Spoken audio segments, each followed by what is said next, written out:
Imagine trying to study the foundations of an ancient city while it's still under construction. Noise everywhere, dust in the air, nothing clearly visible. That's exactly the challenge astronomers face when exploring how the universe's largest structures, galaxy clusters, were born.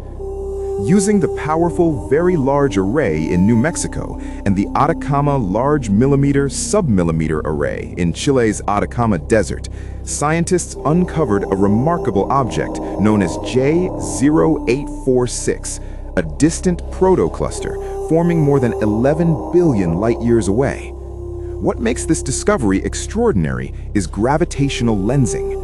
A massive foreground galaxy cluster sits directly between Earth and J0846, bending and magnifying its light.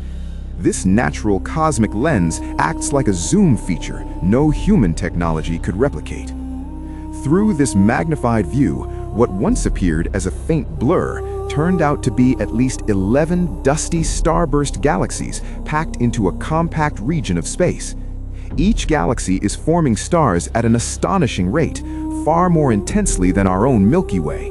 Shrouded in cosmic dust, these galaxies are invisible to ordinary optical telescopes.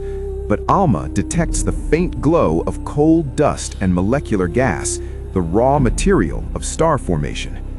By observing J0846, astronomers are not just looking across space, they are looking back in time, witnessing one of the universe's earliest chapters of large-scale structure formation.